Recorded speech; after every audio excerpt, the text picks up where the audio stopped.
Once, in a village lived an old man who was poor but had a beautiful white horse.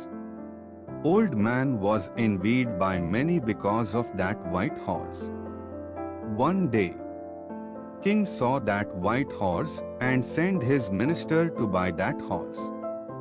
Minister come to old man's house and offered a very good price for that horse, but old man refused, saying, "This is not just a horse for me.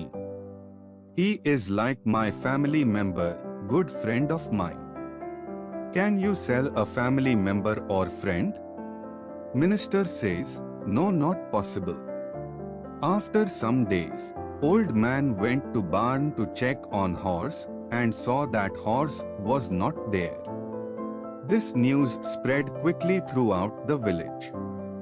Entire villagers gathered at his house. Villagers said, "You are foolish old man." Many people wanted that horse.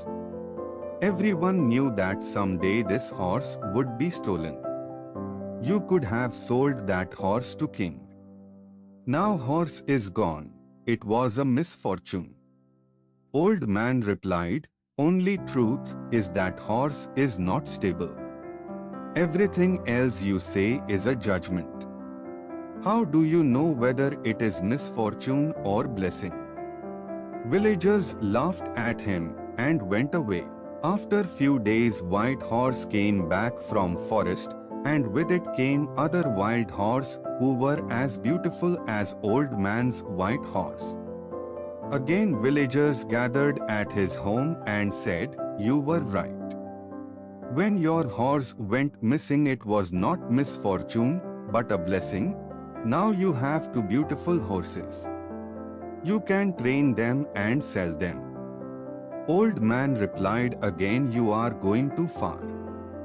Just say that horse is back, and how do I know having more horses is a blessing or misfortune?"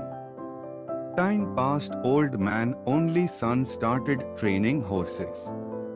After few days, while training those wild horses, old man's son fell from horse and broken his leg.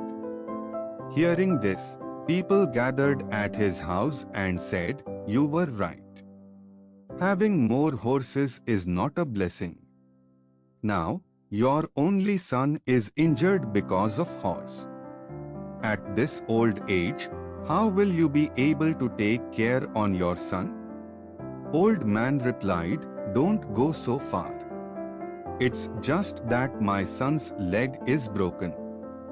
Who knows whether it's misfortune or fortune?" A month later, due to war, all young men in village were forced to join army. Because of that, all elders of village were crying. At that time, villagers came to old man and said, "Our sons are gone forever. Your son injury was blessing. At least he alive and living with you." Old man replied, "No one knows whether it is a blessing or misfortune. Only God knows. We should not judge any situation by what we see. We never know what's going to happen next."